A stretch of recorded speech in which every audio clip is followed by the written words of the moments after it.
நிதி அப்படின்னு சொல்லப்படுகிறது. மூன்றாவது அவர்கள் எப்படி பிரிக்கிறாங்க அப்படின்னு கேட்டீங்கன்னா கெத்துபீம், மூன்றாவது கெத்துவம். இது எல்லாமே என்னன்னு கேட்டீங்கன்னா ஹீப்ரு லாங்குவேஜ்.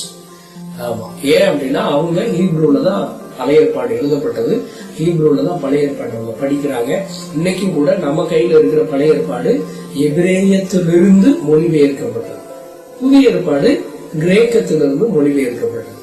இந்த பைபிள் நம்முடைய கரங்களில் இருக்கிறதால இந்த வேத புஸ்தகம் பவர் டிரான்ஸ்லேட்டர் அப்படின்னு சொல்லப்படுகிறது. சரியான மொழிபெயர்ப்பாளர்கள் இல்ல, இதுவரைக்குமே நம்ம கைகளில் வேற எந்த விதமான மொழிபெயர்ப்பும் இல்லை. இன்னைக்குதான் புதிய மொழிபெயர்ப்புன்னு சொல்லிட்டு புது தமிழ்கள்ல நம்மளுக்கு வருகிறத நம்ம பார்க்கிறோம். சோ இந்த வேத புஸ்தகத்தை மூணா பிரிக்கிறாங்க. இந்த டோரா அப்படின்னு சொல்றத 5 புத்தகமா அவங்க பாக்குறாங்க. என்னென்ன புஸ்தகம் டோரான்னா ஆதியாகமம், யாத்திராகமம், லேவியராகமம்,